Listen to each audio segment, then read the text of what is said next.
A parody by MacKeracher. Once upon a midnight dreary, as I sauntered weak and weary from a jovial fellow student's room upon another floor. As I sauntered, sadder, sicker, suddenly I heard a snicker, and the lights began to flicker, and right out went 3 or 4. Some infernal trick, I muttered, as I neared my chamber door. I won't stand this anymore.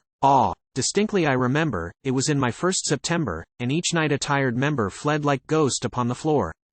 Lamp I vainly sought to borrow, though I threatened on the morrow they would catch it to their sorrow, they would catch it sad and sore, I would have them on the morrow the dread faculty before, fearful herefore.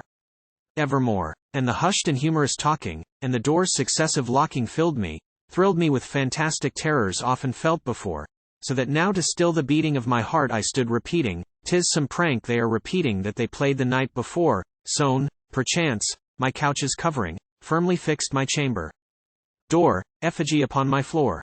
Then toward my chamber turning, for my wonted slumber yearning, straightway I could hear them laughing somewhat louder than before. Surely, said I, surely that is ominous, foreboding that is. Let me see, then, what the rat is, and this mystery explore.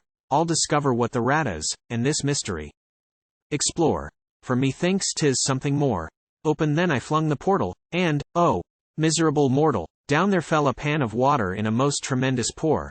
Not the least cessation made it, not a second stopped or stayed it. But before I could evade it, down it fell from off the door, fell, and with its icy current chilled me to the very core. This there was, what could be more? Deep into the darkness staring, long I stood there thundering, tearing, shouting, threatening threats no mortal ever dared to threat before. And my face was wild and ashen, and to aggravate my passion, each, in an insulting fashion, thrust his head from out his door, and the worst of all the wretches met me with a mocking roar, asking, had I got to shore? Instantly my speech grew stronger. I could stand it now no longer. Cur, said I, or madman, my forgiveness now implore, for my patience now is sapping, and the truth is this is capping, what too often has been happing, what in future shall be o'er. Now most humbly my forgiveness I demand that you implore. But he answered, nevermore. And the wretches, unremitting, still are sitting, sitting each successive session on the freshmen as of yore, who, with burning indignation, and with angry imprecation, undergo initiation to this school of modern lore, and the rackets now resounding through this school of life, and lore shall be silenced, nevermore.